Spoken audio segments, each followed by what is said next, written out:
Jack the Ripper was one of the most notorious serial killers in history. He's blamed for the deaths of at least 5 London prostitutes in 1888.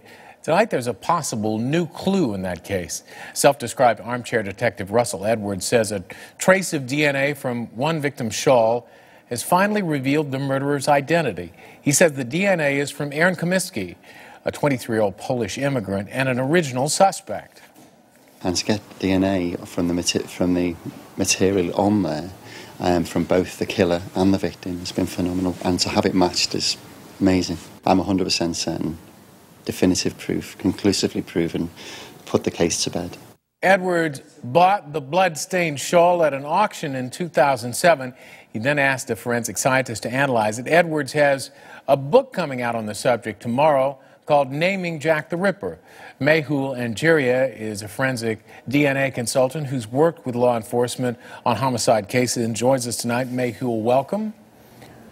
Hello, John. Good to be with you on the program. Well, it's good to be with you. How surprising and how likely is it that DNA survived on this cloth so long?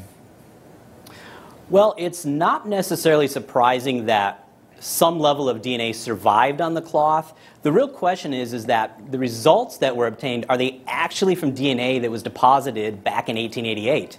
So what can more than a century of wear and tear do to a piece of evidence, and to this investigation? Well, there's really 2 variables to this investigation. Number one, time is the enemy of DNA. With time, the DNA will degrade and break down, and there will be less of it to analyze. But maybe the bigger problem in this case is the authenticity of this piece of evidence. Certainly in 1888, it wasn't preserved for DNA testing, and we certainly don't have good records of where this shawl has been over the last 126 years. So with DNA testing as sensitive as it is, if somebody handled that shawl with their hand or stood over it and perspired on it or was talking over it, you could pick up that DNA as well. So as I said in the beginning, to me the real question is the DNA that was detected recently, is that from 1888 or is that more recent?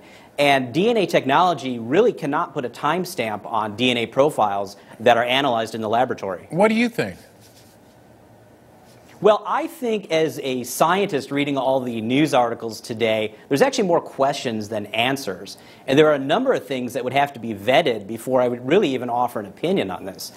Certainly, it could be legit. I wouldn't rule that out. Can you reliably narrow, though, this sort of forensic technique? And how reliable is it in identifying a suspect, one suspect?